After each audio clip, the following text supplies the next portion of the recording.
पहाड़ों की गोद में बसा एक छोटा सा कस्बा था रोशनपुर। सर्दियों के दिनों में यहाँ की सुबहें धुंध से ढकी रहती और शामें टिमटिमाती रोशनियों से सज जाती। इसी कस्बे में 6 साल की नन्ही सी लड़की रहती थी, अनाया।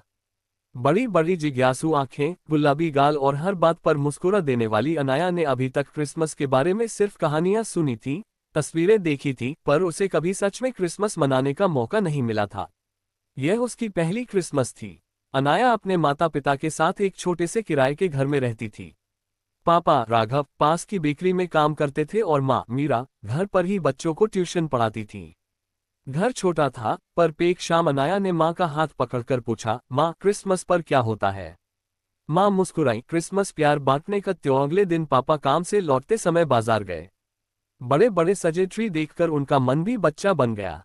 उन्होंने अनाया के लिए एक छोटा सा कृत्रिम क्रिसमस ट्री खरीदा और साथ में कुछ सस्ती सी सजावट, चमकते सितारे, रंगीन गेंदे और एक नन्हा सा फरिश्ता। घर पहुंचते ही अनाया खुशी से उछल पड़ी। ये मेरा है। हाँ तुम्हारा, पापा ने कहा। शाम को तीनों ने मिलकर ट्री सजाया। अनाया हर सजावट को बहुत संभल कर टांगती, जैसे वह कोई कीमती खजाना हो। जब आखिर में लाइटें जली तो छोटा सा कमरा जादुई लगने लगा। अनाया ने ताली बजाकर कहा, अब हमारे घर में भी क्रिसमस आ गया। हार है बेटा, इस दिन लोग एक दूसरे के लिए खुशियां बनते हैं। क्रिसमस से एक दिन पहले स्कूल में भी कार्यक्रम था। बच्चों ने कैरोल गाए, नाटक किया और शिक्षक ने बताया कि क्रिसमस त्याग, करुणा और उम्मीद का संदेश देता है। अनाया ने पहली बार जिंगल बेल्स गाया और उसे लगा जैसे उसके दिल में भी घंटियां बज रही हो।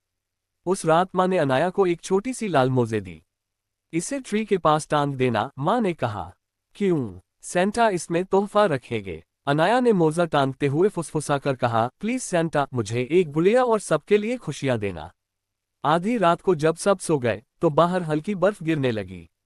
चुपचाप पापा उठे और मोजे में एक छोटी गुड़िया और एक चॉकलेट रख दी। माँ ने टेबल पर केक रखा और मोमबत्तियां सजा दी। उनका मन भी किसी बच्चे की तरह खुश था। सुबह होते ही अनाया की आंख खुली। उसने दौड़कर ट्री की ओर देखा। मोजा भरा हुआ था। उसकी खुशी का ठिकाना नहीं रहा। माँ, पापा, सेंटा आ गए, वह चिल्लाए। पापा हंस पड़े, हाँ सेंटा बहुत अच्छे हैं। नाश्ते के बाद तीनों चच गए। वहां प्रार्थना, गीत और शांति का माहौल था।